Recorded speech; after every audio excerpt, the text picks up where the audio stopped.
رشتہ برائے ضرورت۔ نور کے پرجوش انداز میں چلانے پر وانیہ نے فوراً سے قلم سنبھال لیا تھا۔ 2 دن پہلے ہی ان کا ہائیکنگ پر جانے کا پلان اس حویلی کے سب سے بڑے جلاد محترم سکندر خان کی وجہ سے کینسل ہوا تھا، اور اب وہ اس سے بدلہ لینے کا منصوبہ بنا رہی تھی، اس بات سے مکمل طور پر انجان کہ جس قدر آسانی سے وہ پکڑی جائیں گی اتنی ہی آسانی سے سکندر خان کے چنگل میں بھی پھنس جائیں گی۔ لکھ دیا ہے، اب آگے بتاؤ آگے کیا لکھوں؟ نام لکھو اس کا، سکندر خان۔ اس کی تھوڑی سی تعریفیں بھی کر لیتے۔ نور کے کہنے پر وانیہ اس کی تعریفوں میں زمین آسمان کے کلابے ملانے لگی تھی۔ رکو، مجھے ان کی کوئی پیاری سی تصویر ڈھونڈنے دو۔ یہ کہہ کر نور اپنی گیلری اوپر سے نیچے کرنے لگی، مگر اس کے پاس ہٹلر کی کوئی بھی تصویر موجود نہیں تھی۔ 1 منٹ رکو، میں وحید سے پتہ کر کے آتی ہوں۔ یہ کہہ کر وہ کمرے سے باہر نکلی۔ اس سے پہلے کہ وہ وحید کے کمرے میں داخل ہوتی، اندر سے آنے والی شخصیت کے ساتھ بری طرح سے ٹکرا گئی تھی۔ آنکھیں ہیں یا بٹن؟ دیکھ کر نہیں چل سکتے کیا؟ یہی سوال میں آپ سے بھی پوچھ سکتا ہوں محترمہ، ٹھنڈے لہجے میں جواب موصول ہوا تھا۔ نگاہیں اٹھا کر دیکھا تو وہی ہٹلر کھڑا تھا جس کا بینڈ بجانے کی وہ دونوں تیاریاں کر رہی تھی۔ اور آپ یہاں پر کیسے ہیں سکندر بھائی؟ اس کے منہ سے اپنے لیے بھائی کا لفظ سن کر سکندر نے بڑی مشکل سے اپنے اندر اٹھتے ہوئے لاوے پر قابو پایا تھا۔ اب کیا مجھے تمہیں ہر بار ہی یہ بات یاد کروانی پڑے گی کہ میں تمہارا شوہر ہوں؟ یہ سن کر اس کے گال شرم کے مارے لال ہو گئے تھے۔ وہ دادی جان نے کہا تھا کہ جو بچپن کا نکاح ہوتا ہے اس کی اتنی ویلیو نہیں ہوتی۔ تم ایک بار میرے پاس آؤ، پھر میں تمہیں بتاتا ہوں کہ اس کی کتنی ویلیو ہوتی ہے۔ یہ کہہ کر اس کو سائڈ پر ہٹاتا ہوا وہ وہاں سے چلا گیا تھا۔ بدتمیز ہٹلر، لڑکیوں سے بات کرنے کی تمیز نہیں ہے اسے۔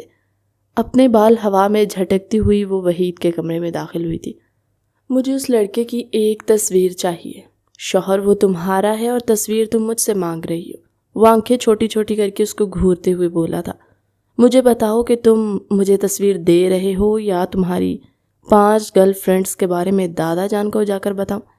یار ایک تو تم چھوٹی چھوٹی بات پر سیریس ہو جاتی ہو، میں تو تم سے مذاق کر رہا تھا۔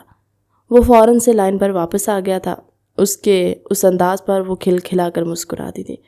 ہٹلر کی تصویر لینے کے بعد وہ ایک بار پھر سے وانیہ کے پاس پہنچ گئی۔ یہ سب کچھ انہوں نے اخبار میں اشتہار لگوانے کے لیے بھجوانا تھا۔ وہ دونوں ہی بہت زیادہ ایکسائٹڈ تھے۔ اس سے میں پہلی بیوی دیکھ رہی ہوں جو اپنے ہی شوہر کے رشتے کے لیے اشتہار لگا رہی ہے۔ وہ میرا شوہر نہیں ہے، میں بچپن کے نکاح کو نہیں مانتی، فکر مت کرو۔ 1 ہی مہینے کے اندر دادی جان تمہارا اس کے ساتھ نکاح دوبارہ سے کروا دیں گی۔ میں مر جاؤں گی مگر ایسا نہیں کروں گی، وہ چلاتے ہوئے بولی تھی۔ وانیہ چپ ہو گئی تھی، اس سے بحث کرنے کا کوئی فائدہ نہیں تھا۔ ان کے وہم و گمان میں بھی نہیں تھا کہ اگلے ہفتے ہٹلر حویلی میں ہی رہے گا۔ تم نے تو کہا تھا کہ وہ امریکہ جا رہا ہے، مجھے تو یہی پتہ لگا تھا۔ نور کے کہنے پر وانیہ نے کندھے اچکاتے ہوئے لاپرواہی سے کہا تھا۔ اگر اس کو پتہ چل گیا کہ ہم نے یہ حرکت کی ہے تو زیادہ سے زیادہ کیا ہو جائے گا؟ وہ ہماری پاکٹ منی بند کر دے گا۔ اس کا کوئی نہ کوئی حل تلاش کر ہی لیں گے۔ وہ ناک سے مکھی اڑاتے ہوئے بولی، مجھے تو اس نے جان سے مار دینا ہے۔ اگر اس نے میرا کچومر بنا دیا تو پلیز مجھے بچا لو۔ وہ پاگلوں کی طرح وانیہ کا ہاتھ پکڑ کر زور زور سے جھٹکنے لگی تھی۔ چپ کرو یار، اپنے ساتھ ساتھ مجھے بھی پریشان کر رہی ہو۔ کتنی بار سمجھایا ہے کہ ڈر کے آگے جیت ہے۔ اس بار ڈر کے آگے جیت نہیں بلکہ سکندر خان کھڑا ہے اور ڈر کے پیچھے کھائی ہے، بیچ میں ہم دونوں ہیں۔ نور کوفت سے سر جھٹکتے ہوئے بولی تھی، میں تم لوگوں کی مدد کر سکتا ہوں اگر تم لوگ مجھے اعتماد میں لینے کا فیصلہ کرو۔ وحید کی نحوست میں ڈوبی ہوئی آواز سن کر ان دونوں نے ہی نفرت سے اس کے چہرے کو گھورا تھا۔ تم تو یہاں سے چلے ہی جاؤ، تم سے بھروسہ کرنے سے اچھا ہے میں خود ہی اپنے پاؤں پر کلہاڑا مار لوں۔ وانیہ نے غصے سے کہا، ٹھیک ہے پھر میں جا کر ان کو بتا رہا ہوں کہ تم لوگوں نے ان کے رشتے کے لیے اشتہار اخبار میں دیا تھا۔ نور نے آگے بڑھ کر اس کے لبوں پر ہاتھ رکھا، پاگل ہو گئے ہو کیا بولے جا رہے ہو؟ ہم نے ایسا کچھ بھی نہیں کیا۔ وہ دونوں ہی صاف مکر گئی تھی۔ میرے پاس ریکارڈنگ موجود ہے، یہ کہہ کر وحید نے ریکارڈنگ چلا دی جس میں وانیہ اس سے اسی بارے میں ہی بات کر رہی تھی۔ وہ دونوں کل لان میں کھڑی تھی۔ آج کل ان کا پسندیدہ موضوع یہی تھا۔ اس سے پہلے کہ وحید ان کو کوئی اور دھمکی دیتا وانیا اسے غصے سے گھورتے ہوئے بولی، مجھے بتاؤ کہ تمہیں کیا چاہیے؟ تمہاری نہیں بننے والی بیسٹ فرینڈ کا نمبر وہ بے شرمی کا مظاہرہ کرتے ہوئے بولا تھا۔ تم سے بڑا ٹھرکی انسان میں نے اپنی ساری زندگی میں نہیں دیکھا۔ آج ہی دادا جان سے بات کرتی ہوں کہ وہ تمہاری خالہ کی بیٹی سے تمہارا نکاح کر دیں، تبھی تمہارا دماغ ٹھکانے پر آئے گا۔ سکندر بھائی، اس نے ابھی نام لیا ہی تھا کہ وانیا نے ایک زوردار لات اس کے پیٹ پر ماری۔ 3 دن پہلے ہی وہ بلیک بیلٹ لے کر فارغ ہوئی تھی۔ وحید اپنے پیٹ پر ہاتھ رکھ کر مینڈک کی آواز نکالتا ہوا زمین پر گر گیا۔ نور بے چینی سے اس کی طرف بڑھی تھی۔ دوبارہ اگر مجھے دھمکی دی تو تمہاری ہڈیاں توڑ دوں گی۔ اب تو تم لوگوں کو میرے ہاتھوں سے کوئی بھی نہیں بچا سکتا۔ پہلے تم لوگوں کے پاس ایک آپشن تھا۔ رکو میں تمہیں اس لڑکی کا نمبر دوں گی، تم پلیز ان کو کچھ بھی نہ بتانا۔ صرف لڑکی کا نمبر نہیں بلکہ 5,000 بھی، کیونکہ اب تم لوگوں نے مجھے غصہ دلایا ہے۔ وانیا اس کو مارنے کے لیے پھر سے آگے بڑھ رہی تھی کہ نور نے اس کا بازو مضبوطی سے پکڑ لیا۔ ایک تو تم کام مزید خراب کر رہی ہو۔ وہ لوگ اسی پر ہی بحث کر رہے تھے کہ ان کی کانوں میں سکندر خان کی چنگھاڑتی ہوئی آواز پڑی تھی، جس کو نیوز پیپر پڑھنے کی عادت ہوئی اور صبح اٹھ کر پہلا کام یہی کرتا تھا۔ وہ سب بھاگے ہوئے نیچے گئے۔ تم لوگوں میں سے کس نے یہ حرکت کی؟ کس نے میرا اشتہار اخبار میں دیا؟ نور ہی ہو سکتی ہے، پیچھے سے آواز آئی تھی۔ اب کیا میں اپنے شوہر کا اشتہار اخبار میں دوں گی؟ کیا میں یہ کرتی ہوئی اچھی لگوں گی؟ اس کے چہرے پر صدا کی معصومیت پھیلی ہوئی تھی۔ وہ الو کی طرح آنکھیں گول گول گھما رہی تھی۔ اس وقت وہ سکندر خان کو بہت سیر لگ رہی تھی۔ وہ مضبوط قدم اٹھاتا اس کے پاس آیا اور اس کے عین سامنے جا کر کھڑا ہو گیا۔ حویلی کے بڑے بھی لاؤنج میں جمع ہو گئے تھے۔ دادی جان دیکھیں، کسی نے یہ گھٹیا حرکت کی ہے، مجھے بتاؤ تو صحیح کہ یہ ہے کیا؟ دادی جان نے اپنا چشمہ درست کرتے ہوئے کہا۔ وحید نے وہ اخبار کھینچ لیا اور اونچی اونچی آواز میں پڑھنے لگا۔ ہمارا بیٹا 6 فٹ لمبا، 4 فٹ چوڑا۔ اس سے پہلے کہ وہ مزید کچھ پڑھتا، سکندر نے اس کے ہاتھوں سے اخبار چھین لیا تھا۔ ندا کے لیے اپنی ہنسی کنٹرول کرنا بہت مشکل ہو گیا تو وہ ہنستے ہنستے زمین پر ہی گر گئی تھی۔ سکندر نے اس کی طرف ناگواری سے دیکھا۔ تم لوگوں میں سے جو کوئی بھی مجھے بتائے گا کہ یہ کس کی حرکت ہے، میں اسے مالدیو کا ٹکٹ دوں گا۔ یہ کہہ کر اس نے اپنی جیب سے 2 ٹکٹس نکالے جو اسے کسی نے تحفے میں دیے تھے۔ ویسے تو وہ وہاں پر اپنی پسندیدہ عورت کے ساتھ جانے کا ارادہ رکھتا تھا، لیکن اپنی پسندیدہ عورت کی اس حرکت کے بعد وہ بہت زیادہ خائف نظر آ رہا تھا۔ وحید جو کہ حد سے زیادہ لالچی تھا، فوراً سے آگے بڑھا۔ میں آپ کو بتانے کے لیے تیار ہوں، اپنے سینے پر ہاتھ رکھتے اس نے پرجوش انداز میں کہا، اور اس کے ساتھ ہی اس نے وہ ریکارڈنگ آن کر دی۔ نور اور وانیا کو سمجھ نہیں آ رہی تھی کہ وہ کہاں پر جا کر اپنا چہرہ چھپائیں۔ اس قدر شرمندگی انہوں نے آج سے پہلے کبھی بھی محسوس نہیں کی تھی۔ میں نے تمہیں کہا بھی تھا کہ یہ حرکت نہ کرو۔ وانیا اب اس کے کانوں میں گھستی ہوئی اس کو کوس رہی تھی۔ تم سے مشورہ لیا تھا میں نے۔ وہ دونوں ایک دوسرے پر الزام لگا رہی تھی۔ دادی جان، اب آپ نے دیکھ لیا، اب تم جانا اور تمہارا کام جانے۔ انہوں نے سب کچھ اپنے پوتے کے ہاتھوں میں دے دیا۔ چلو میرے ساتھ۔ اس نے نور کو اپنے ساتھ چلنے کا اشارہ کیا۔ وانیا جو کہ شکر کا کلمہ پڑھنے میں مصروف ہوئی تھی، اپنے نام کی پکار پر پاؤں پٹکتی ہوئی اس کے پیچھے چلتی حویلی سے باہر نکل گئی۔ وہ ان کو اپنے پرانے فارم ہاؤس لے کر گیا جو کئی سالوں سے بند پڑا ہوا تھا۔ ہر جگہ پر مٹی اور دھول موجود تھی۔ وہ دونوں ایک دوسرے کی طرف سہمی ہوئی نظروں سے دیکھنے لگی۔ اتنا تو انہیں اندازہ ہو گیا تھا کہ ان دونوں کے ساتھ کیا ہونے والا، مگر پھر بھی دل میں کہیں نہ کہیں ایک امید بچی ہوئی تھی۔ جھاڑو اٹھاؤ اور کام شروع کر دو۔ وہ بھائی، مجھے ڈسٹ الرجی ہے، وانیا نے اپنی ناک پر ہاتھ رکھتے ہوئے کہا تھا۔ بدلے میں اس نے ایک ماسک وانیا کی طرف بڑھا دیا۔ یہ پہنو اور کام شروع کرو، مجھے بہانے بازی پسند نہیں ہے۔ نور روتی ہوئی شکل لیے سکندر کے چہرے کو دیکھ رہی تھی، جبکہ وہ اسے غصے سے گھورے جا رہا تھا۔ تم سے تو میں رات کے وقت حساب کتاب برابر کرتا ہوں۔ تمہیں آزادی دے کر تو دیکھ لیا میں نے، کوئی فائدہ نہیں ہوا۔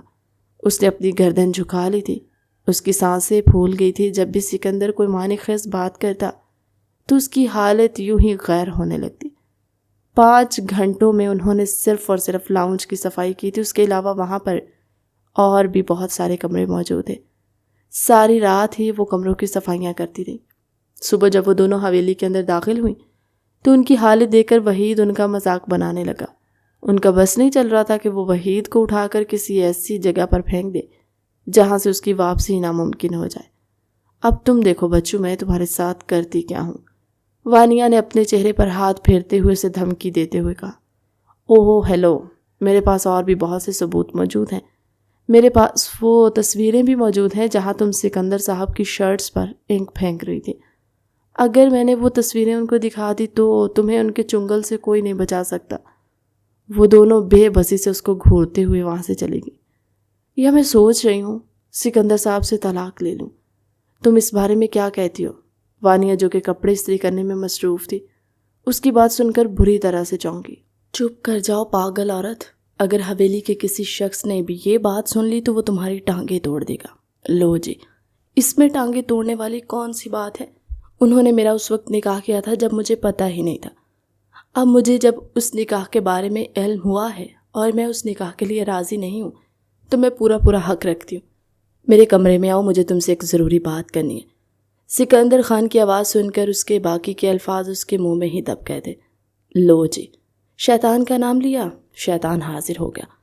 وانیہ نے منہ میں بڑبڑاتے ہوئے کہا تھا۔ اس کی بڑبڑاہٹ بھی سکندر اچھے سے سن چکا تھا، مگر وہ جانتا تھا کہ اسے کس طریقے سے بدلہ لینا ہے۔ پہلے تو اس لڑکی کے پر کاٹنے تھے جو کچھ زیادہ ہی ہواؤں میں اڑنے لگی تھی۔ وہ سر جھکا کر چھوٹے چھوٹے قدم اٹھاتی ہوئی سکندر کے کمرے کے اندر داخل ہوئی۔ اگلے ہی لمحے وہ اس کے بازو کو پکڑ کر اس کو ایک جھٹکے سے اپنی جانب کھینچ چکا تھا۔ اس سے پہلے کہ وہ چلاتے سکندر نے اس کے لبوں پر زور سے ہاتھ رکھ لیا۔ اس کی آواز اس کے اندر بھی دب گئی تھی۔ اس کی آنکھیں خوف سے پھیلی ہوئی تھی۔ بہت شوق ہے نا تمہیں مجھ سے آزادی حاصل کرنے کا؟ وہ اس کے کانوں میں جھکتا ہوا غراتے ہوئے بولا۔ وہ نفی میں سر ہلانا چاہتی تھی مگر اس کا سر ایک جگہ پر سٹک ہو گیا تھا۔ اس نے بولنے کی کوشش کی مگر الفاظ منہ سے باہر ہی نہ نکلے۔ اب وہ سکندر کی انگلیوں کو اپنے پیڑ پر چلتا ہوا محسوس کر رہی تھی۔ وہ بن پانی کی مچھلی کی طرح اس کی گرفت میں تڑپنے لگی، جبکہ سکندر اس کی حالت پر لطف اندوز ہو رہا تھا۔ کافی دیر اس کو بے چین کرنے کے بعد سکندر نے اسے جھٹکے سے آزاد کیا تو وہ زمین پر گر گئی۔ وہ شکایتی انداز میں آنکھوں میں آنسو لیے اس کے چہرے کو گھورتے ہوئے بولی، یا آپ بہت برے ہیں اور تم بہت بڑی بیوقوف ہو۔ وہ اسی کے انداز میں جواب دیتا ہوا اس کو مزید غصہ دلا گیا تھا۔ میں ابھی دادی جان کو جا کر بتاتی ہوں کہ میرے ساتھ ہاں جا کر بتاؤ کہ تمہارا شوہر تمہارے ساتھ رومانس کر رہا تھا، بلکہ ایسا کرو مسجد میں جا کر اعلان کروا دو، سب کچھ چیخ چیخ کر یہ بتاؤ۔ وہ چڑھتے ہوئے غصے سے بولا، جبکہ اس کی باتوں کے مفہوم کو سمجھتے ہوئے وہ مزید شرمندہ ہو گئی تھی۔ دیکھو لڑکی، میں تمہیں آخری وارننگ دے رہا ہوں، باز آ جاؤ دوبارہ اگر تم نے اس طرح کی کوئی بھی شرارت کی تو مجھ سے برا کوئی نہیں ہوگا۔ وہ اس کے سر پر زور سے ہاتھ مارتا ہوا غصے سے بولا، آپ سے برا ویسے بھی کوئی نہیں ہے۔ وہ منہ میں بڑبڑائی تھی کیونکہ اس کے سامنے کہنے کی ہمت نہیں رکھتی تھی۔ دوسری طرف اس کے چہرے کے تاثرات دیکھ کر پتہ لگ چکا تھا کہ وہ اس کے بارے میں کیا سوچ رہی ہے۔ اگر تمہارا یہیں پر رکنے کا ارادہ ہے تو میں دوبارہ سے سٹارٹ کر سکتا ہوں۔ وہ یہ کہہ کر اس کی طرف بڑھا تو وہ بھاگتی ہوئی کمرے سے باہر نکل گئی۔ وہ اپنے کمرے میں کافی دیر تک نہیں گئی تھی، خود کو کمپوز کرنے کی کوشش کر رہی تھی۔ جانتی تھی اگر وانیہ نے اس کی یہ حالت دیکھی تو اس کو روسٹ کرے گی۔ سکندر صاحب نے پھر ایک میٹنگ کے سلسلے میں جانا تھا۔ ان دنوں بزنس کے حوالے سے اس کی مصروفیت چل رہی تھی۔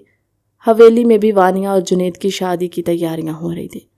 وانیہ نے تو رو رو کر پورا گھر سر پر اٹھا لیا تھا کیونکہ جنید اس خڑوس سکندر خان کی ہی کاپی تھا۔ وہ اسی کی طرح سنجیدہ مزاج تھا جبکہ وانیہ ہنسمکھ تھی۔ میرا اس انسان کے ساتھ گزارا نہیں ہو سکتا، نور کچھ کرو، اگر میری اس سے شادی ہو گئی میں کبھی بھی خوش نہیں رہ پاؤں گی۔ میرے بچے اس قدر خڑوس بابا کے ہونے پر وہ اپنی زندگی کیسے انجوائے کریں گی؟ اس نے تو پابندیاں لگا کر ہی مجھے اور میرے بچوں کو ہمیشہ کے لیے گھر پر قید رکھنے۔ وہ جب بھی بولنے پر آتی تو اسے آس پاس کا کوئی بھی ہوش نہیں ہوتا تھا۔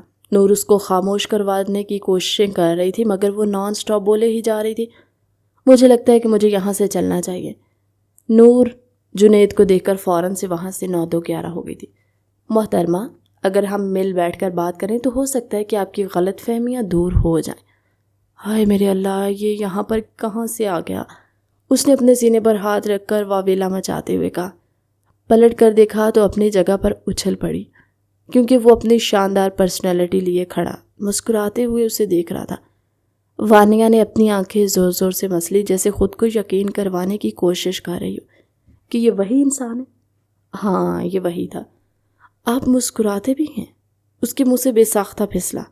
اسے اپنی غلطی کا احساس ہوا تو اس نے فوراً سے اپنے لبوں پر ہاتھ رکھ لیا۔ ویسے آپ نے مجھے جتنا کھڑوس سمجھا ہوا ہے، میں اتنا برا نہیں ہوں۔ میں نے تو آج تک آپ کو ڈانٹا بھی نہیں ہے، مگر آپ گڑیا کو ڈانٹتی رہتی ہیں۔ وہ اس کی حرکتوں کی وجہ سے ڈانٹتا ہوں۔ اپنی پسندیدہ عورت کی میں بہت قدر کرتا ہوں، عزت کرتا ہوں اور محبت بھی کرتا ہوں۔ ہلکا سا اس پر جھکتا ہوا وہ اس کو دوبارہ سے حیرانگی سے دوچار کر گیا تھا۔ وہ جو تھوڑی دیر پہلے واویلا مچا رہی تھی، اب اس کی قربت میں گھبرانے لگی تھی۔ وہ مجھے لگتا ہے کہ مجھے یہاں سے جانا چاہیے۔ ارے اتنی جلدی کیا ہے آپ کو؟ ابھی تو میں نے آپ سے مزید کچھ باتیں ڈسکس کرنی۔ وہ دادی نے دیکھ لیا تو بہت غصہ کریں گی، آپ کو تو پتہ ہے کہ وہ دیکھیں دادی جان، اس نے جنید کو کہا تو وہ خوفزدہ ہو کر پیچھے کی طرف پلٹا۔ وہاں پر کوئی بھی نہیں تھا۔ وانیہ بھاگتی ہوئی اپنے کمرے میں چلی گئی تھی۔ وانیہ بیگم، میری پیاری وانیہ بیگم، وہ اس کی پشت کو گھورتا ہوا مسرور انداز میں بولا تھا۔ اپنے کمرے میں چلا گیا۔ وانیہ کی شرارتیں اسے بہت اچھی لگتی تھی۔ وانیہ نیچر وائز بہت اچھی تھی۔ جنید کو اپنی زندگی میں اسی طرح کی ہی عورت چاہیے تھی۔ رات 11 بجے کا وقت تھا۔ نور دبے پاؤں اپنے کمرے سے باہر نکلی تھی۔ کھڑوس سے سکندر صاحب سے بدلہ بھی تو لینا تھا۔ وہ کیسے اس کو اتنی آسانی سے چھوڑ سکتی تھی یا اتنی آسانی سے معاف کر سکتی تھی؟ اور جہاں تک معافی کا سوال تھا تو یہ تو نور نے سیکھا ہی نہیں تھا۔ آفٹر آل وہ سکندر صاحب کی کزن تھی۔ ہاتھ میں اس نے پینٹ کے ڈبے اٹھا رکھے تھے۔ اس کے پیچھے پیچھے وانیہ بھی دبے پاؤں چل رہی تھی، جس کی اگلے ہی دن منگنی تھی۔ تمہیں لگتا ہے کہ ہم ٹھیک کر رہے ہیں؟ ہم بہترین کر رہے ہیں، تو مجھ پر یقین رکھو۔ یقین کے ساتھ ساتھ آس پاس نظر بھی رکھو۔ وہ ذلیل وحید یہاں پر اگر ہوا تو پھر سے ہماری ویڈیوز بنا لے گا اور پھر بعد میں ہمیں بلیک میل کرے گا۔ قسم سے پچھلے پورے ہفتے میں اس کو 12,000 دے چکی ہوں، لیکن مزے کی بات بتاؤں، یہ سب کچھ میں نے اپنے بوائے فرینڈ سے لے کر اس کو دیا تھا۔ چپ کر جاؤ، اگر جنید صاحب نے سن لیا تو وہ تمہاری جان لے لیں گے۔ دراصل اپنے بوائے فرینڈ کو تو اس نے اسی دن ہی چھوڑ دیا تھا جس دن اس کو پتہ چلا تھا کہ وہ اس کے ساتھ ڈبل گیم کھیل رہا ہے۔ 3 دن رونے کے بعد وہ فوراً سے اپنی پرانی زندگی پر واپس آ گئی تھی۔ وہ ایسی ہی تھی، غم کو زیادہ دیر کے لیے اپنے ذہن پر سوار نہیں کرتی تھی۔ وہ شکر ادا کری تھی کہ جنید جیسا انسان اس کی قسمت میں آ گیا تھا۔ اس کے دل میں جنید کے لیے جو غلط فہمی تھی وہ بھی اس سے ملاقات کے بعد دور ہو گئی تھی۔ آج ہم اپنے شوہر نامدار کے کمرے کو باربی ڈال کا کمرہ بنائیں گے، وہ دل ہی دل میں اپنے شوہر کی نظر اتارتے ہوئے بولی، اور پھر جب آپ کے شوہر نامدار آپ کو پکڑ لیں گے تو پھر وہ آپ کو جوکر بنائیں گے۔ اس کی کزن نے اسی کے انداز میں کہا تو وہ اس کو گھور کر رہ گئی تھی۔ تمہیں لگتا ہے کہ میں اس انسان سے ڈرتی ہوں؟ بالکل، مجھے 100% یقین ہے کہ تم اس انسان سے ڈرتی ہو۔ جب بھی وہ تمہارے سامنے آتا ہے تو تمہاری ٹانگیں کانپنے لگتی ہیں۔ تم خود کون سا اس سے مقابلہ کرنے کی سکت رکھتی ہو؟ وہ دونوں آس پاس کا لحاظ کیے بغیر ہی لڑنا شروع ہو گئی تھی۔ ہوش کی دنیا میں تب آئیں جب تائی جان کی چنگاڑتی ہوئی آواز ان کے کانوں میں پڑی۔ وہ فوراً سے سیدھی ہو کر کھڑی ہو گئی تھی۔ رات کے اس وقت یہاں پر کیا کر رہی ہیں؟ یہ رنگوں والے ڈبے لے کر کہاں پر جا رہی ہو؟ یہ ہمارے کمرے میں پڑے ہوئے تھے، سوچا کہ انہیں حویلی کے پچھلے حصے میں چھوڑ آتے ہیں۔ یہیں پر رکھ دو، میں صبح ملازم سے کہہ کر انہیں اٹھوا لوں گی، تم لوگ جاؤ ریسٹ کرو۔ تائی جان نیند میں تھی۔ ان کے جانے کے بعد وہ دونوں ہی سکندر خان کے کمرے میں داخل ہو گئی تھی۔ سکندر جو کہ اپنے آفس میں بیٹھا ہوا تھا، اس کے سامنے لیپ ٹاپ کھلا تھا۔ تھوڑی ہی دیر پہلے اس نے اپنے کمرے کی فوٹیج آن کی تھی۔ اسے اتنا تو اندازہ تھا کہ نور چین سے نہیں بیٹھے گی۔ اس کے دل میں گدگدی تو ہو ہی رہی ہوگی۔ اس کو پینٹ کے ڈبے اٹھا کر اپنے کمرے میں داخل ہوتا ہوا دیکھ کر اس کے ماتھے پر بل پڑ گئے تھے۔ اب اس عورت کو میرے جنگل سے کوئی نہیں بچا سکتا۔ اس عورت کا تو تمہیں وہ حشر کروں گا کہ ساری زندگی یاد رکھے گی۔ وہ اس وقت وانیہ کے ساتھ اس کے کمرے میں کپڑے ڈانس کر رہی تھی۔ کبھی وہ اس کے بیڈ کی چادر سے ساڑی بنا کر جھوم رہی تھی تو کبھی اس کے پرفیومز کے ساتھ چھیڑخانی۔ سکندر کسی کو بھی اپنے پرفیومز کو ہاتھ لگانے کی پرمیشن نہیں دیتا تھا۔ اس کو عجیب سی کوفت محسوس ہوتی تھی۔ ابھی بھی اس کا دل کر رہا تھا کہ وہ اڑ کر وہاں پر پہنچ جائے اور ان دونوں عورتوں کا دماغ ٹھکانے پر لگا دے، لیکن اس کی بدقسمتی یہ تھی کہ وہ اس وقت دبئی میں تھا۔ ایک بہت ہی اہم پروجیکٹ تھا اس سے، اسی وجہ سے وہ وانیہ کی منگنی بھی اٹینڈ نہیں کر سکتا تھا۔ اس نے جنید کو کال ملائی تاکہ اس کو اپنے کمرے میں بھیج سکے اور ان دونوں عورتوں کو وہاں سے نکلوا سکے، مگر جنید کا بھی نمبر بند تھا۔ پورے دن کی ہیکٹنگ روٹین کے بعد وہ اب گہری نیند کی وادیوں میں جا چکا تھا۔ اس نے جلدی سے کیمرے میں لگے ہوئے اسپیکر کو آن کیا تاکہ ان کی آواز سن سکے۔ ویسے میرے شوہر کا ذوق اتنا بھی برا نہیں ہے، تم بالکل ٹھیک کہہ رہے ہو، تمہارے شوہر کا ذوق برا نہیں ہے بلکہ بدترین ہے۔ اف اللہ جی، بلیک کلر کا پینٹ اپنے کمرے میں کون کرواتا ہے؟ مجھے تو یہ دیکھ کر ایک افت ہو رہی ہے، اس لیے تو ہم بلیک کو پنک میں کنورٹ کرنے کے لیے یہاں پر آئے۔ وہ دونوں ہاتھ ہوا میں لہراتے ہوئے بولتی، اس وقت بہت کیوٹ لگ رہی تھی۔ غصے میں بھرا ہوا سکندر نہ چاہتے ہوئے بھی مسکرا دیا تھا۔ جب اس نے اپنے آپ کو مسکراتے ہوئے نوٹ کیا تو اس کو یقین ہو گیا کہ وہ بربادی کے اینڈ لیول پر پہنچ چکا ہے۔ اس کے بعد محترمہ اس کے کمرے کی والز کو پینٹ کرنا سٹارٹ ہوئی تھی۔ نہ صرف اس نے وہاں پر پنک پینٹ کیا بلکہ وہاں پر سنڈریلا کی اوور سلیپنگ بیوٹیز کی بڑی بڑی ڈرائنگز بھی لگا دی تھی اور ان ڈرائنگز میں کلر کر کے اس کو مزید نمایاں کرنے کی کوشش کی تھی۔ مجھے یقین ہے کہ جب وہ کمرے میں داخل ہوں گے اور اتنا پیارا سجا ہوا کمرہ دیکھیں گے تو ان کی خوشی سے آنکھیں بھیگ جائیں گی۔ وہ سکندر کو سوچ کر ہی اس کا مذاق بناتے ہوئے بولی، آنکھیں تو اب کسی اور کی بھیگنے والی ہیں۔ اگلے ہی دن کی اس نے فلائٹ کروا لی تھی۔ وانیہ کی منگنی خوش اسلوبی سے ہو گئی تھی۔ وہ اپنی منگنی پر بہت حسین لگ رہی تھی۔ دادی جان نے فیصلہ کیا تھا کہ اگلے ہی ہفتے اب وہ سکندر کا اور نور کا نکاح دوبارہ سے کروائیں گی۔ نور کے واویلے کا کوئی بھی فائدہ نہیں ہوا تھا۔ گھر میں مہمان بہت زیادہ ہو گئے تھے۔ نور لاؤنج میں بیٹھی ٹی وی دیکھ رہی تھی۔ اس کی کرائم پارٹنر وانیہ اس وقت اپنے ننیال کی طرف سے آنے والی کزنوں کے ساتھ مصروف تھی۔ اس کی کزنوں سے پورا گھر ہی بھرا ہوا تھا۔ حد سے زیادہ مہمان جمع ہوئے تھے۔ زفرہ جو کہ سکندر خان کی کزن تھی، وہ نور کے قریب آ کر کھڑی ہو گئی اور اپنی چیختی ہوئی آواز میں بولی، وہ امی کہہ رہی ہیں کہ آج آپ بھائی کے کمرے میں ہی سو جائیں۔ یہ سن کر نور کو اپنے وجود پر کیڑے مکوڑے رینگتے ہوئے محسوس ہوئے تھے۔ میں کیسے وہاں پر سو سکتی ہوں؟ کیوں، کیا ہوا؟ کیا تم ڈر گئی؟ مجھے تو پہلے ہی پتا تھا کہ تم بھائی سے حد سے زیادہ ڈرتی ہو اور لوگوں کے سامنے جان بوجھ کر بہادر بننے کی کوشش کرتی ہو۔ زفرہ نے اس کی دکھتی ہوئی رگ پر ہاتھ رکھا تھا۔ وہ اس کے دشمن کی بہن تھی۔ اپنے دشمن کی بہن کے سامنے وہ کیسے خود کو ڈیگریڈ کر سکتی تھی؟ ایسا کچھ بھی نہیں ہے۔ میں اسے ڈرتی نہیں ہوں۔ اگر تمہاری امی نے کہا ہے تو ٹھیک ہے، میں ان کے کمرے میں سونے کے لیے تیار ہوں۔ کمرے میں ہونے والے پینٹ کے بارے میں سوچ کر اس کو اس قدر شدید گرمی میں بھی ٹھنڈے پسینے آ رہے تھے۔ کیا ہوا ہے؟ تم تو پسینے میں پوری کی پوری بھیگ گئی ہو۔ ایسی ویسی کوئی بات نہیں ہے، مجھے نیند آ رہی ہے، میں سونے چلتی ہوں۔ وہ کمرے کے اندر داخل ہوئی۔ اس کو اندازہ نہیں تھا کہ تھوڑی ہی دیر پہلے سکندر خان حویلی واپس آیا تھا اور یہ سب کچھ زفرہ بیگم انہی کے کہنے پر ہی کر رہی تھی، کیونکہ بدلے میں سکندر خان نے انہیں 10,000 دیے تھے۔ اس حویلی میں رہنے والا ہر شخص ہی رشوت کا بھوکا تھا۔ صرف کچھ ہزاروں کی ہی گیم ہوتی تھی اور انسان اپنی مرضی کے بندے خرید لیتا تھا۔ وہ بیڈ پر آ کر لیٹ تو گئی تھی مگر اس سے کمرے میں مردانہ پرفیوم کی خوشبو محسوس ہو رہی تھی۔ یا میرے اللہ، اس انسان کے ساتھ میرا کیسے گزارا ہوگا؟ اس کے کمرے میں مجھے شدید الجھن ہو رہی ہے۔ وانیہ ٹھیک کہتی ہے، اس کے کمرے میں کوئی نہ کوئی گڑبڑ ہے۔ یہ خود موجود نہیں ہوتا، پھر بھی ایسا لگتا ہے کہ یہ خود یہاں پر موجود ہے، مگر پھر بھی ایسا لگ رہا ہے کہ یہیں پر ہی ہے۔ کہیں میں پاگل تو نہیں ہو گئی؟ اس نے اپنے آپ سے بے ساختہ سوال کیا۔ جیسے ہی اس نے کروٹ بدلی، کسی نے اسے اپنی مضبوط بازوؤں میں تھام لیا تھا اور اگلے ہی پل وہ سکندر کے نیچے موجود تھی۔ وہ اس کی سانسوں کی تپش اپنے چہرے پر محسوس کر رہی تھی۔ اس کا بھاری وجود اس وقت اس نازک کلی کے اوپر گرا ہوا تھا۔ اس کا دم گھٹنے لگا۔ وہ ہاتھ اس کے سینے پر رکھ کر اس کو پیچھے ہٹانے کی کوشش کر رہی تھی، لیکن لگتا تھا کہ سکندر آج اس کو بخشنے کے موڈ میں نہیں ہے۔ ارے میری جان، اتنی بھی کیا جلدی ہے؟ وہ اس کے کانوں میں سرگوشی کرتا ہوا اسے اندر تک لرزنے پر مجبور کر گیا تھا۔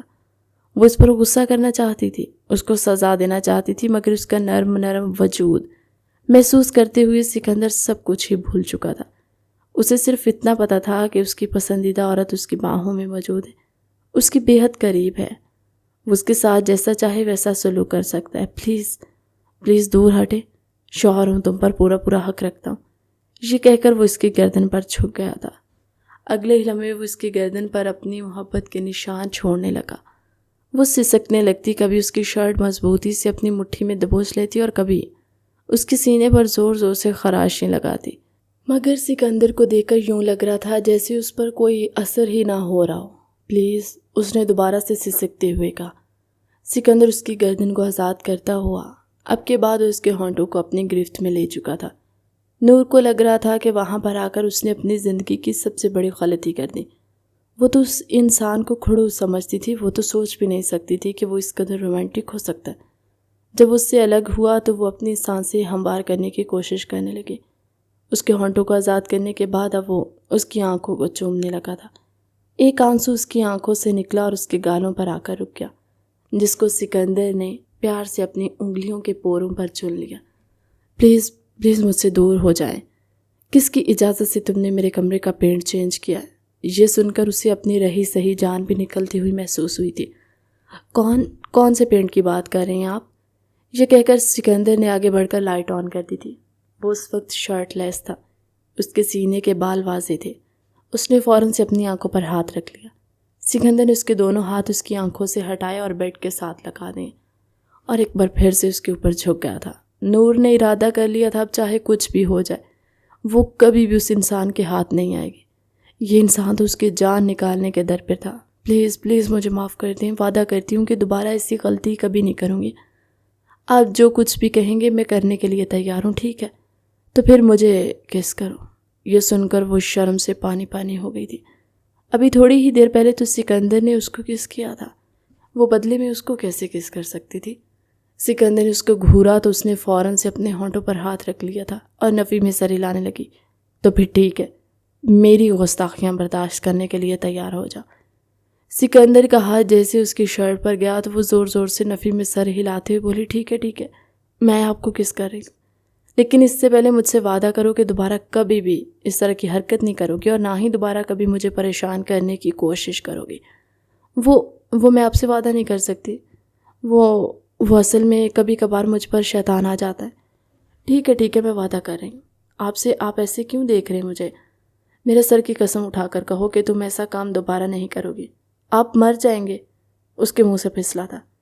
سکندر اپنی گردن پیچھے کی طرف گرا کر بے ساختہ ہنس دیا تو اس کی ہنسی بہت پیاری تھی، اور یہ بات اس نے آج نوٹ کی تھی کیونکہ وہ کم از کم ہنستا تھا، لیکن جب ہنستا تھا تو بہت پیارا لگتا تھا۔ وہ مسرور انداز میں اس کے چہرے کو دیکھ رہی تھی۔ اس طرح سے دیکھو گی تو پھر میرے لیے آزاد کرنا مشکل ہو جائے گا جانے من۔ یہ کہہ کر وہ اس کی بالوں کی لٹوں کے ساتھ چھیڑخانی کرنے لگا۔ وہ اس قدر رومانٹک نکلے گا یہ اس نے کبھی بھی اپنے وہم و گمان میں بھی نہیں سوچا تھا۔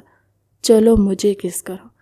وہ پھر سے اس کی طرف متوجہ ہو گیا تھا، اپنا چہرہ اس کے چہرے کے قریب کیا تو اس نے آگے بڑھ کر آنکھیں بند کر کے اس کے گالوں پر کس کر لیا۔ یہ کس طرح کا کس ہوتا ہے؟ مجھے ہونٹوں پر کس کرو۔ وہ جان بوجھ کر اس سے اس طرح کی باتیں کر رہا تھا کیونکہ وہ جب شرم سے لال ہوتی تو اس کی حالت دیکھ کر مسرور ہو جاتا تھا۔ دروازے پر ہونے والی دستک سن کر وہ سائڈ پر ہوا تو جلدی سے اٹھ کھڑی ہوئی، اپنی حالت کو سیٹ کر کے بہت تیزی سے کمرے سے بھاگ گئی تھی۔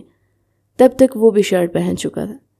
وہ بھائی مجھے ان کی ایک اور حرکت کے بارے میں پتہ چلا۔ ابھی وہ کچھ کہنے ہی لگا تھا کہ سکندر کے کمرے کا حال دیکھ کر ہنسنے لگا۔ تمہاری اگلے 3 ہفتوں کی پاکٹ منی بند ہو گئی ہے، یہ کہہ کر سکندر نے اس کے منہ پر زور سے دروازہ بند کر دیا۔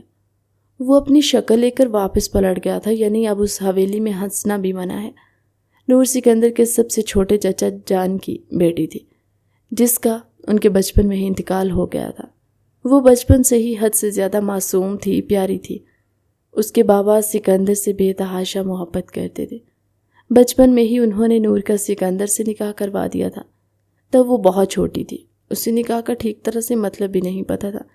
اسے دادی جان نے کہا تھا کہ وہ لوگ گڈا گڑی کا خیال کھیل رہے، جس میں وہ گڑیا ہے وہ 12 سال کی تھی جب اس کے بابا کا ایک کار حادثے میں انتقال ہوا۔ اس کی ماں تو اس کی پیدائش کے وقت ہی اس دنیا سے چل بسی تھی۔ اسے دادا جان کی حویلی میں سب سے زیادہ زہر سکندر ہی لگتا تھا۔ جب وہ 18 سال کی ہوئی تو اس کو پتہ چلا کہ اس کا نکاح سکندر سے ہو چکا ہے۔ تب سے تو وہ اس کو اور بھی زہر لگنے لگا تھا۔ وہ جان بوجھ کر ایسی ہی شرارتیں کرتی جس سے وہ چڑھتا تھا۔ اس کو لگتا تھا کہ یہ سب کچھ کر کے وہ سکندر کے دل سے اترنے میں کامیاب ہو جائے گی اور وہ اس کو چھوڑ دے گا۔ اس کے بعد وہ مزے سے اپنی زندگی گزارے گی، جو کہ اس کی سب سے بڑی غلط فہمی تھی۔ وہ جب بھی کوئی شرارت کرتی تو سکندر اس کو اپنے دل کے بے حد قریب محسوس کرتا تھا۔ وہ اس کے لیے بہت اہمیت کی حامل تھی، اس سے پیار کرتا تھا، عشق کرتا تھا اور اس کے لیے کسی بھی حد سے گزرنے کے لیے تیار ہو سکتا تھا۔ اگلے چند دن یوں ہی خاموشی میں گزر گئے تھے۔ وانیہ اور نور سارا دن کچن میں گزار دیتی کیونکہ اب سکندر نے انہیں تائی جان کے حوالے کر دیا تھا، اور سکندر نے تائی جان کو سختی سے ہدایت دی تھی کہ اگلے 3 ہفتوں تک آپ نے انہیں سے کھانا بنوانا ہے، کچن کے سارے کام انہیں سے کروانے ہیں کیونکہ اب یہ کچھ زیادہ ہی بے قابو ہوتی جا رہی ہیں۔ یار مجھے جینز شرٹ پہننے کا بہت شوق ہے، سکندر صاحب یہاں پر نہیں ہے تو کیوں نہ ہم کنسرٹ پر جانے کا پلان بنائیں؟ نور پرجوش انداز میں چلاتی ہوئی کمرے کے اندر داخل ہوئی تھی۔ یہ لو میڈم، یہ میرے ہاتھ دیکھو اور مجھے معاف رکھو، تم خود جاؤ، جا کر پلاننگ کرو۔ جب بھی ہم اس طرح کا کوئی منصوبہ بناتے ہیں تو وہ جلاد بن کر ہمارے سر پر نازل ہو جاتا ہے، پتہ نہیں اس کو کیسے علم ہو جاتا ہے۔ میں اکیلی کیسے پلاننگ کر سکتی ہوں؟ رکو، میں وحید کو اور باقی کزنوں کو بھی بلاتی ہوں، ندا سب کچھ ہینڈل کر لے گی۔ کنسرٹ کے ٹکٹس ان لوگوں کے پاس پہنچ گئے تھے اور وہ وہاں سے رات 10 بجے کے وقت نکلنے والے تھے۔ وہ دبے پاؤں پچھلے حصے سے باہر آئی تھی، لیکن ہمیشہ کی طرح اس بار بھی پکڑی گئی۔ کیا ہو رہا ہے یہاں پر اور تم ابھی تک سوئی کیوں نہیں؟ جانی پہچانی مردانہ آواز سن کر وہ اپنی جگہ پر اچھل پڑی تھی۔ اس کو دل اپنے سینے سے نکلتا ہوا محسوس ہوا تھا۔ اس نے خوفزدہ ہو کر پیچھے پلٹ کر دیکھا تو وہ دشمن جاں بازو لپیٹے دیوار سے ٹیک لگا کر کھڑا تھا۔ 6 فٹ سے نکلتا ہوا قد، چوڑا سینہ، وائٹ شرٹ کے پہلے 2 بٹن کھلے ہوئے تھے جہاں سے اس کے سینے کے بال واضح ہو رہے تھے۔ نور نے بے ساختہ اس کی چارمنگ پرسنالٹی سے نگاہیں ہٹائی۔ وہ میں سکندر خان کے سامنے آ جانے پر اس کی ایسی ہی حالت ہو جاتی تھی۔ کیا بکری کی طرح میں کر رہی ہو؟ جو سوال پوچھا ہے اس کا جواب دو۔ اب کی بار اس کا لہجہ تلخ ہو گیا تھا۔ پیپرز کی تیاری مکمل ہو گئی ہے کیا؟ وہ اس کے عین سامنے جا کر کھڑا ہو گیا۔ نور کا وجود ہولے ہولے لرز رہا تھا، اس کی آنکھوں میں آنسو تیرنے لگے تھے۔ اس نے اپنے کزنوں کے گروپ کو تلاش کرنا چاہا جو وہاں سے فرار ہو چکے تھے۔ بلیک کلر کی جینز کے اوپر بلیک کلر کی لیدر جیکٹ پہنے وہ اس وقت بہت پیاری لگ رہی تھی۔ بال اس نے کمر پر کھلے چھوڑ دیے تھے۔ آپ تو کراچی میں تھے؟ اس نے ڈرتے ڈرتے سوال کیا تھا۔ میرا کام ختم ہو گیا تھا اس لیے میں آج شام کو ہی واپس آ گیا، اور شکر ہے کہ میں نے اپنے آنے کے بارے میں تم لوگوں کو انفارم نہیں کیا، ورنہ تم لوگوں کے اس منصوبے کے بارے میں مجھے کیسے پتہ چلتا؟ وہ طنزی انداز میں اس کو سر سے لے کر پاؤں تک گھورتے ہوئے بولا تھا۔ تمہیں کتنی بار سمجھایا ہے میں نے کہ چادر لیے بغیر حویلی سے باہر مت نکلا کرو۔ یہ کہہ کر وہ اس کی طرف بڑھا، اس کے بالوں کو اپنی انگلی کے گرد لپیٹنے لگا تھا۔ نور میں ابھی بھی ہمت پیدا نہیں ہوئی تھی کہ وہ اپنی نگاہیں اٹھاتی اس دشمن جان کے سامنے۔ وہ خود کو بہت بے بس محسوس کرتی تھی۔ اگلے ہی لمحے وہ اس کی کمر پر ہاتھ رکھ کر اس کو اپنی جانب کھینچ چکا تھا۔ نور نے اس کے سینے پر ہاتھ رکھا اور خود کو اس سے دور ہٹانے کی کوشش کی، مگر سکندر خان کی گرفت بہت مضبوط تھی۔ وہ چاہ کر بھی خود کو اس کی گرفت سے آزاد نہیں کروا پا رہی تھی۔ اس کی سانسیں بری طرح سے پھول گئی تھی۔ میں نے تمہیں لاسٹ ٹائم کیا سمجھایا تھا؟ اگر اس بار تم نے غلطی کی تو تمہیں سزا دوں گا چھوٹی لڑکی۔ اور تم نے مجھ سے کیا کہا تھا کہ تم دوبارہ کبھی بھی میرا اعتماد نہیں توڑو گی؟ وہ اس کو اس کی کہی ہوئی باتیں یاد کروا رہا تھا۔ وہ میں نہیں جانا چاہتی تھی، وہ فرحاد بھائی۔ وہ اس کا بازو پکڑ کر اس کو کھینچتا ہوا اپنے کمرے میں لے کر گیا۔ فرحاد اور باقی کزنز جو کہ اپنی مخصوص جگہوں پر چھپ گئے تھے، انہوں نے اس لڑکی کو جلاد کے ساتھ اندر جاتے ہوئے دیکھا تو ایک دوسرے کو بےچارگی سے گھورنے لگے۔ فکر مت کرو، وہ اسے کچھ بھی نہیں بتائے گی۔ اس نے ہم سے وعدہ کیا ہے۔ دراصل ان کے گینگ کا سب سے پہلا اصول یہ تھا کہ اگر ان کے گینگ میں سے کوئی آدمی پکڑا جاتا تو وہ تفتیش کیے جانے پر یوں خاموش ہو جائے جیسے اس کے پاس زبان ہی نہیں، اور اگر کسی نے راز اگلنے کی کوشش کی تو اسے گینگ سے نکال دیا جائے گا۔ سکندر خان کا کمرہ اندھیرے میں ڈوبا ہوا تھا۔ اس نے آگے بڑھ کر کمرے کی لائٹ آن کی اور اس لڑکی کو زور سے بیڈ پر پھینکا۔ اس کی آنکھیں خوف سے پھیلی ہوئی تھی، نہ جانے اب یہ انسان اسے کون سی سزا دینے والا تھا۔ تو میری بیگم صاحبہ نے یہ سب کچھ دوسرے مردوں کو اپنی جانب متوجہ کرنے کے لیے پہنا ہے؟ وہ عجیب سے انداز میں بولتا ہوا اس کی طرف بڑھا تھا۔ وہ اس کی جیکٹ کو دونوں ہاتھوں سے پکڑ کر ایک جھٹکے سے اپنے قریب کھینچ چکا تھا۔ نہیں، اس نے لرزتے ہوئے لہجے میں جواب دیا۔ وہ اس کے بے حد قریب موجود تھا۔ اس ظالم انسان کی سانسوں کی تپش وہ اپنے چہرے پر محسوس کر رہی تھی۔ اس کے گال شرم کی وجہ سے لال ہو رہے تھے اور اس کی سانسیں بھی پھولی ہوئی تھی۔ سکندر خان نے اس کے چہرے پر پھونک ماری تو وہ لرز اٹھی۔ اس کی قربت میں وہ اسی طرح سے ہی بے چین ہو جاتی تھی۔ اگلے ہی لمحے وہ اس کے کانوں کی لو کو اپنے دانتوں میں دبا چکا تھا اور وہ سسکنے لگی، مگر سکندر خان کو اس پر رحم نہیں آ رہا تھا۔ اب اس کا نشانہ اس چھوٹی سی لڑکی کی گردن تھی۔ وہ اس کی گردن پر جھکا۔ دروازے پر ہونے والی دستک سن کر وہ دونوں ہی بری طرح سے چونک گئے تھے۔ نور تیزی سے پیچھے کی طرف ہٹی اور شکایتی انداز میں سکندر خان کو گھورنے لگی تھی، جو ابھی بھی اسے غصے سے دیکھ رہا تھا۔ اس کا غصہ کم ہونے کا نام ہی نہیں لے رہا تھا۔ دروازہ کھولا تو سامنے ہی وحید کھڑا تھا۔ وہ بھائی مجھے آپ سے ایک بہت ہی ضروری کام تھا۔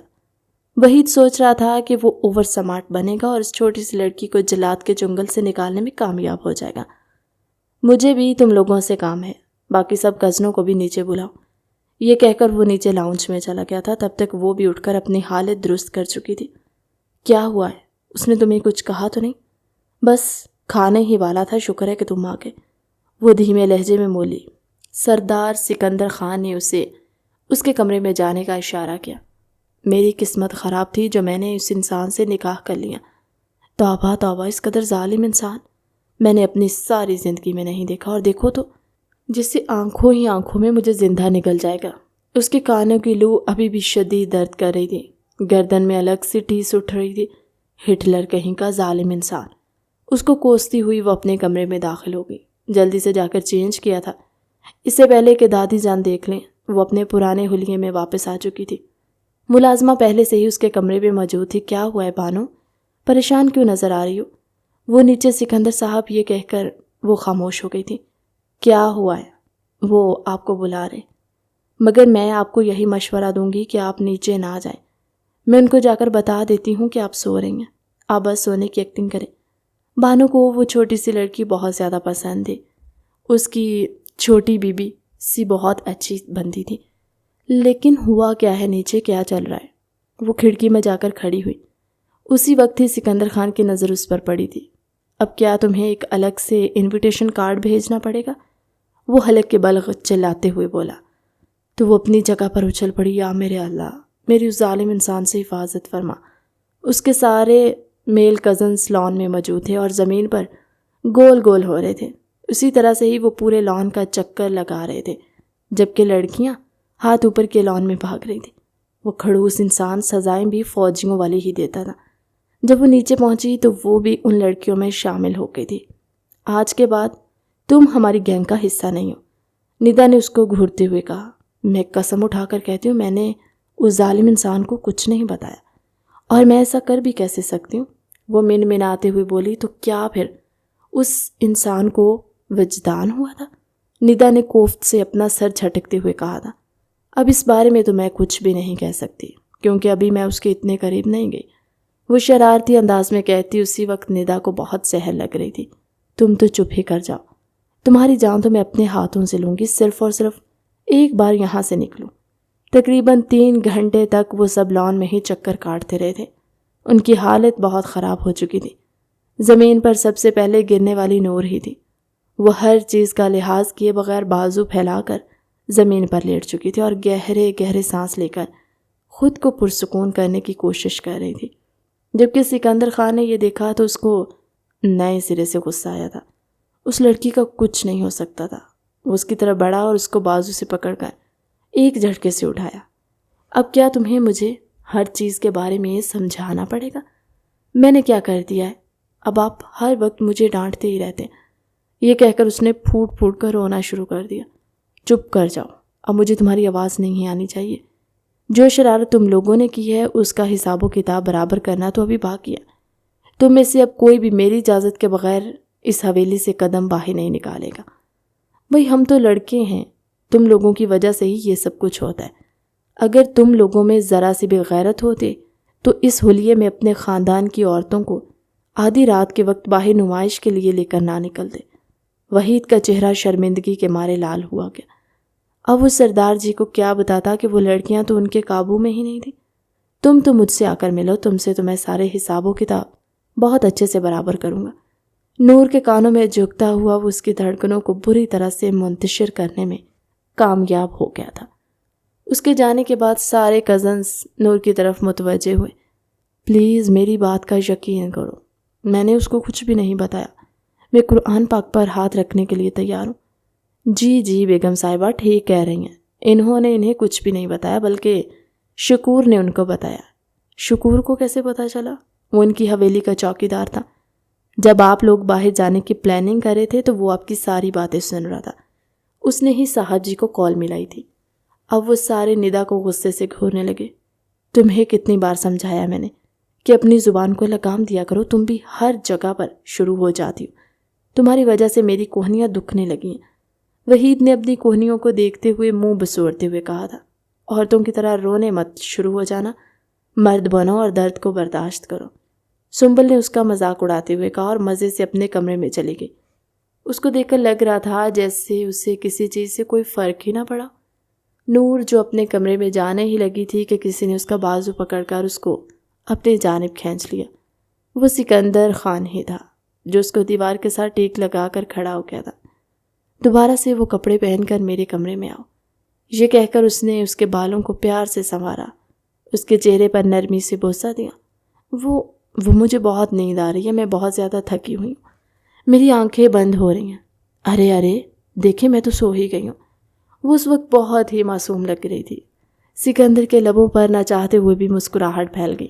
وہ اس پر غصہ کرنا چاہتا تھا مگر اس طرح کی حرکتیں کر کے وہ اس کے غصے کو فوراً ہی زائل کر دیتی۔ ٹھیک ہے، اگر تم میرے کمرے میں آنے کے لیے راضی نہیں ہو تو میں خود ہی تمہارے کمرے میں آ جاتا ہوں، اور میں بتا رہا ہوں کہ میں 2 یا 3 گھنٹوں کے لیے نہیں آؤں گا، بلکہ پوری رات سے تمہارے کمرے میں گزاروں گا۔ یہ سن کر اس کے گال شرم کے مارے لال ہو گئے تھے۔ وہ پیار بھرے انداز میں اس کے اڑتے ہوئے رنگوں کو دیکھ رہا تھا۔ میں آ رہی ہوں، اس نے نگاہیں چراتے ہوئے کہا اور بھاگتی ہوئی اپنے کمرے میں چلی گئی تھی جہاں پر پہلے سے ہی وانیہ موجود تھی۔ کیا ہوا ہے تمہیں؟ تم اتنی پریشان کیوں ہو؟ نہیں، میں پریشان تو نہیں ہوں، بالکل ٹھیک ہوں۔ اس نے مسکرانے کی کوشش کی مگر مسکرا نہیں سکی تھی۔ کیا تمہیں میں شکل سے بے وقوف نظر آتی ہوں؟ تمہیں پتہ ہے کہ میں لوگوں کی شکل پڑھ کر ہی پتہ لگا لیتی ہوں کہ ان کے دل میں کیا چل رہا ہے۔ کیا پھر سے بھائی نے کچھ کہا ہے؟ وہ مجھے اپنے پاس بلا رہے۔ اس نے اپنی انگلیاں چٹکھاتے ہوئے کہا، پھر سے ان کا کوئی سزا دینے کا ارادہ ہوگا؟ میری مانو تو سو جاؤ، کل صبح بہانہ بنا لینا۔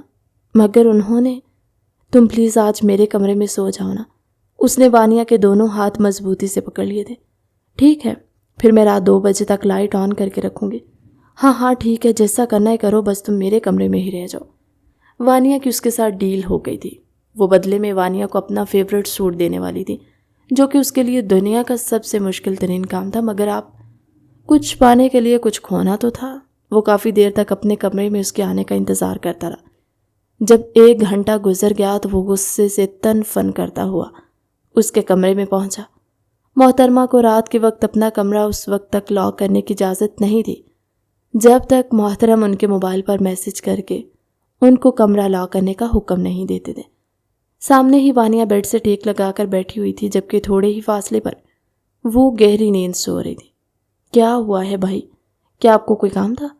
وانیہ شرارتی انداز میں اس کے چہرے کی طرف دیکھتے ہوئے بولی، ہاں مجھے تم سے ایک بہت ہی ضروری بات کرنی ہے، وہ بھی اپنے نام کا ایک تھا، کہاں اتنی آسانی سے قابو میں آنے والا تھا۔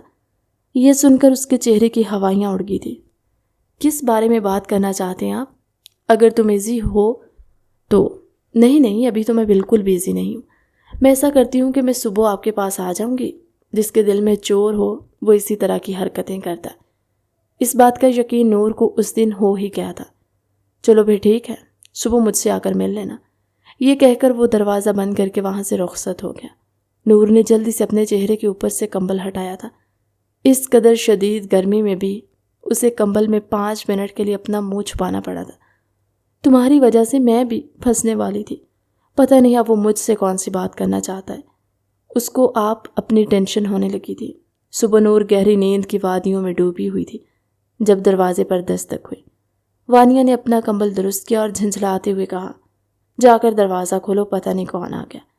رات کے وقت وہ وانیہ کی وجہ سے لیٹ سوئی تھی۔ دروازہ کھلا تو سامنے ہی محترم سکندر خان صاحب کھڑے تھے اور اس کو غصے سے گھورے تھے۔ اپنا ٹریک سوٹ پہن کر آؤ، ہم لوگ جاگنگ کے لیے جا رہے ہیں۔ مگر مجھے اس نے بہانہ بنانا چاہا۔ اس کی گھوری پر خاموش ہو گئی تھی۔ یا میرے اللہ، یہ انسان کیوں مجھے سکون کا سانس لینے کی اجازت نہیں دیتا؟ اس کو لگ رہا تھا کہ ماضی میں اس نے جتنی بھی شرارتیں کی ہیں، اب وہ ظالم اس سے اس کی انہی شرارتوں کا بدلہ لے گا۔ وہ پاؤں پٹکتی ہوئی تیار ہو کر اس کے ساتھ ہی حویلی سے باہر نکل گئی۔ پورا گاؤں اس وقت گہری خاموشی میں ڈوبا ہوا تھا۔ اس خاموشی میں صرف اور صرف ان کے قدموں کی آواز تھی۔ تمہارا رزلٹ کیوں خراب آیا؟ یہ سن کر وہ اپنی جگہ پر ایک لمحے کے لیے رک گئی۔ چلتی رہو، دوبارہ رکنا مت۔ اس کو ڈانٹتے ہوئے دوبارہ سے تیز تیز قدم اٹھانے لگا تھا۔ وہ اصل میں اس بار مجھے ٹیچرز اچھے نہیں ملے تھے، پتہ نہیں کیا پڑھاتے رہتے تھے۔ آپ بھی مجھے پڑھانے کے لیے حویلی میں تمہاری ٹیچر نے مجھے کال کر کے بتایا کہ تم نے 2 ہفتے کلاسز بند کی تھی۔ تم کالج جاتی تھی، اپنا بیگ رکھتی تھی اور پھر اس کے بعد گھومنے کے لیے نکل جاتی تھی۔ واپسی پر اپنی دوست سے اپنا بیگ منگوا لیتی تھی۔ یا میرے اللہ، اس کو ان چیزوں کے بارے میں کیسے پتہ چل جاتا ہے؟ کیا آپ کے پاس کوئی جادو ہے؟ سوال کا جواب دینے کی بجائے اس نے معصومیت سے کاؤنٹر کویسچن کیا تھا۔ میرا بی پی ہائی مت کرو، وہ غصے سے گھراتے ہوئے بولا تھا۔ میں آپ سے معافی مانگنے کے لیے تیار ہوں۔ تمہیں پتہ ہے کہ میرے ہاں معافی کا لفظ ہی نہیں ہے۔ میں لوگوں کو سزا دیتا ہوں، اور اس بار تم میرے ساتھ کشمیر چل رہی ہو، مگر ابھی تک تو ہم دونوں کی رخصتی ہی نہیں ہوئی۔ فکر مت کرو، کل ہی میں دادی جان سے رخصتی کی بات کرتا ہوں۔ اسی ہفتے تمہیں رخصت کروا کر لے جاؤں گا۔ آپ نے کہا تھا جب تک میری پڑھائی۔ بحث کرنے والی عورتیں پسند نہیں ہیں مجھے۔ اور پھر اس دن اس ظالم انسان نے تقریباً 5 گھنٹوں تک اس سے جاگنگ کروائی تھی۔ وہ گرتی پڑتی حویلی کے اندر داخل ہوئی تو سامنے ہی وحید کھڑا تھا۔ بہت افسوس ہو رہا ہے آپ پر۔ ویسے مجھے اندازہ نہیں تھا کہ اس ظالم انسان کی زندگی میں داخل ہونے کے بعد تمہاری زندگی جہنم بن جائے گی۔ تم تو چپ ہی کر جاؤ۔ میں ابھی جا کر تمہاری 5 گرل فرینڈس کے بارے میں دادا جان کو بتاتی ہوں۔ تم تو ہمارے خاندان میں مرد کے نام پر دھبا ہو۔ او ہیلو خبردار، جو تم نے میری مردانگی پر انگلی اٹھائی۔ وہ یکدم ہی جذباتی ہو گیا تھا، جبکہ وہ اس کو منہ چڑھاتی ہوئی اپنے کمرے میں داخل ہو گئی۔ میں اس کے ساتھ رخصت ہو کر نہیں جا سکتی۔ اس نے تو میرا حال خراب کر دینا ہے۔ وہ تو مجھے میرے سارے گناہوں کی سزا ایک ساتھ ہی دے گا۔ اس نے کوئی ایسا پلان بنانا تھا جس کے ذریعے وہ سب سے باہر نکل سکتی، مگر کیا؟ یہی سوچ سوچ کر اس کا سر دکھنے لگا تھا۔ اور اس کی شادی کا دن آن پہنچا۔ وہ دلہن بنی اسٹیج پر بیٹھی ہوئی تھی۔ بلا شبہ وہ آسمان سے اتری ہوئی کوئی پری معلوم ہو رہی تھی۔ جو بھی اس کو دیکھتا بے ساختہ ماشاءاللہ کہتا۔ جیسے ہی سکندر نے اپنا ہاتھ اس کے ہاتھوں پر رکھا، وہ جی جان سے لرز اٹھی تھی۔ وہ جب بھی اس کے قریب آتا تھا اس کی حالت ایسی ہی ہوتی تھی۔ وہ اسٹیج پر اس کے ساتھ بیٹھے مسکرا رہی تھی جب ہال کا دروازہ ایک زوردار آواز سے کھلا اور اجنبی لڑکی تن فن کرتے ہوئے اندر داخل ہوئی۔ آتے ہی اس نے سکندر خان کا گریبان مضبوطی سے پکڑ لیا تھا۔ سکندر خان نے ایک جھٹکے سے اپنا گریبان اس کے ہاتھوں سے آزاد کروایا۔ یہ کیا بدتمیزی ہے؟ کون ہو تم؟ اور ہوتی کون ہو میرا گریبان پکڑنے والی؟ یہی سوال مجھے تم سے پوچھنا چاہیے۔ تم میرے ساتھ یہ سب کچھ کیسے کر سکتے ہو؟ تم ہوتے کون ہو مجھ پر یہ سوتن لانے والے؟ پورے حال میں گہری خاموشی پھیل گئی تھی۔ سب لوگ بھی بے یقینی سے سکندر خان کے چہرے کی طرف دیکھ رہے تھے۔ اس نے کچھ کاغذات نکالے اور زور سے نور کے سامنے پھینکے۔ دیکھو، یہ میرے بچے کا باپ بننے والا ہے۔ یہ ایک دھوکے باز فراڈی انسان ہے جس نے میرے ساتھ ساتھ نہ جانے کتنی لڑکیوں کی زندگیاں برباد کی ہیں، مگر میں نہیں چاہتی کہ یہ تمہاری زندگی کے ساتھ کھیلے۔ سکندر نے گارڈز کو حکم دیا تھا، اس کو وہاں سے گھسیٹتے ہوئے لے کر چلے گئے تھے۔ وہ نور کی طرف متوجہ ہونے ہی لگا تھا کہ نور 2 قدم پیچھے کی طرف ہٹی اور نفی میں سر ہلانے لگی۔ تم دھوکے باز اور فریبی انسان ہو۔ اپنی پسندیدہ عورت کے منہ سے یہ الفاظ سن کر اس کو اپنا دل ڈوبتا ہوا محسوس ہوا۔ وہ اس عورت کو پہچانتا تھا۔ وہ عورت اس کے آفس میں کام کرتی تھی اور کافی عرصے سے اس پر لائنز مار رہی تھی، مگر وہ اس عورت کی ذات میں دلچسپی نہیں لیتا تھا۔ اس نے اس کو یہ بھی کلیئر کیا تھا کہ اس کا نکاح ہو چکا ہے اور وہ اپنی بیوی سے بہت محبت کرتا ہے۔ دادی جان، میں کبھی بھی اس انسان کے ساتھ نہیں جاؤں گی، یہ کہہ کر وہ وہاں سے بھاگتی ہوئی چلی گئی۔ دادی جان نے بھی افسوس سے اپنا چہرہ پھیر لیا۔ صرف تایا جان ہی تھے جنہوں نے اس کے کندھے پر ہاتھ رکھ کر اس کو تسلی دی تھی۔ اسے کسی کے رویے پر اتنا دکھ نہیں ہوا تھا جتنا دکھ اسے اس لڑکی کے رویے پر پہنچا تھا۔ وہ اسی وقت ہی پتھر کا ہو گیا تھا۔ اس کی انا اس کی محبت پر غالب آنے لگی تھی۔ وہ رات کے وقت بھی اس سے بات کرنے کے لیے گیا تھا، مگر نور نے دروازہ اس کے منہ پر بند کر دیا اور روتی ہوئی بولی تھی، مجھے آپ جیسے شخص کی ذات سے کوئی دلچسپی نہیں ہے، اور نہ ہی مجھے اب آپ جیسے انسان کے ساتھ کوئی تعلق رکھنا ہے۔ میں آپ سے طلاق چاہتی ہوں۔ میرا کوئی قصور نہیں ہے اور یہ بات تم جانتی ہو۔ میرا کردار تمہارے سامنے پچھلے 28 سالوں سے۔ وہ صفائی پیش کرنا چاہتا تھا مگر نور نے سننے سے انکار کر دیا تھا۔ چند لمحوں کے لیے گہری خاموشی چھائی رہی۔ جس دن میں خود کو بے قصور ثابت کرنے میں کامیاب ہو گیا، اس دن تم بہت زیادہ پچھتاؤ گی، یہ کہہ کر وہ وہاں سے چلا گیا۔ اگلے 2 ہفتوں تک اس نے نور سے کوئی بات نہیں کی تھی، بلکہ اس نے تو نور کی طرف نگاہ اٹھا کر دیکھنا بھی پسند نہیں کیا تھا۔ صبح وہ جلدی آفس کے لیے نکل جاتا اور رات کو لیٹ واپس آتا تھا۔ ایک دن وانیہ بھاگتی ہوئی نور کے پاس آئی اور پرجوش انداز میں چلاتے ہوئے بولی، وہ عورت جھوٹ کہہ رہی تھی، سکندر بھائی اس کے بچے کے باپ نہیں بننے والے۔ یہ کہہ کر خوشی سے نور کے گلے لگ گئی تھی، جبکہ نور کا دل بہت زیادہ گھبرانے لگا۔ اسی شام سکندر نے اس کا ہاتھ مضبوطی سے پکڑا اور دادی جان کی آنکھوں میں دیکھتے ہوئے کہا، چونکہ ساری غلط فہمیاں ختم ہو چکی ہیں، اس لیے میں اپنی بیوی کو اپنے ساتھ لے کر جانا چاہتا ہوں۔ مجھے امید ہے کہ اب کسی کو بھی کوئی اعتراض نہیں ہوگا۔ بیگم صاحبہ، میں ٹھیک کہہ رہا ہوں نا؟ اس کی جانب جھکتا ہوا وہ اس کو خوفزدہ کر چکا تھا۔ اس نے معصومیت سے ہاں میں سر ہلا دیا۔ سکندر اس کو ساتھ لے کر گلگت کیا تھا۔ پہلے ہی دن سکندر نے اس کو یہ بات واضح کر دی تھی کہ اب وہ اسے اپنی بیوی کی حیثیت سے نہیں لایا، بلکہ ملازمہ کی حیثیت سے لایا۔ وہ اسے ساری حویلی کے کام کرواتا، اسی سے ویسا ہی سلوک کرتا جو سلوک ملازمہ کے ساتھ کیا جاتا، اس سے غصے سے بات کرتا۔ وہ اس کا یہ رویہ برداشت نہیں کر پا رہی تھی۔ وہ خود کو ٹوٹتا ہوا محسوس کر رہی تھی۔ اس نے تو ہمیشہ سکندر کا پیار دیکھا تھا، یہ غصہ یہ تو اس کے لیے نیا تھا۔ اب تو یہ حال ہو گیا تھا کہ نہ تو وہ اس کی خبر لیتا، نہ ہی وہ اس کی ذات میں کوئی دلچسپی ظاہر کرتا۔ اگر وہ اس کے قریب آ کر بیٹھتی تو وہ اٹھ کر چلا جاتا۔ ایک دن نور نے اس کے سامنے بیٹھ کر رونا شروع کر دیا۔ مجھ سے غلطی ہو گئی ہے، مجھے معاف کر دے۔ تم نے غلطی نہیں کی، یا تم نے گناہ کیا، تم نے میرے ساتھ زیادتی کی ہے۔ جب مجھے تم پر بھروسہ تھا، تم سے امید تھی، تب تم نے میرا بھروسہ، میری امید توڑ دی۔ یہ کہہ کر وہ رکا نہیں تھا بلکہ وہاں سے چلا گیا تھا۔ اس دن دل برداشتہ ہو کر وہ حویلی سے باہر نکل آئی۔ نہیں جانتی تھی کہ وہ کہاں پر جا رہی ہے۔ جب اس کو احساس ہوا کہ وہ بہت دور آ چکی تھی، وہ ایک بہت بڑا اور گہرا جنگل تھا۔ دور سے جانوروں کے غرانے کی آوازیں سنائی دے رہی تھی۔ اس کی آنکھیں آنسوؤں میں ڈوب گئی۔ دوسری طرف سکندر نے پوری حویلی سر پر اٹھا لی تھی۔ اس کی پسندیدہ عورت، وہ کہاں پر جا سکتی ہے؟ اس نے آس پاس ہر جگہ پر تلاش کیا مگر وہ اس کو کہیں بھی نہیں ملی۔ اس نے اپنے آدمیوں کو اس علاقے کی چھان بین پر لگا دیا تھا۔ تھوڑی ہی دیر کے بعد جب اسے پتہ چلا کہ وہ قریبی گاؤں سے ملی ہے تو وہ اپنی جیپ میں سوار ہو کر وہاں پر گیا۔ اسے دیکھ کر سکندر کو اپنے جلتے ہوئے دل کو سکون ملتا محسوس ہوا تھا۔ اس نے ایک جھٹکے سے اس کو اپنے سینے سے لگا لیا، اس کے ماتھے کو چومنے لگا جبکہ وہ اس کے گلے لگے پھوٹ پھوٹ کر رو رہی تھی۔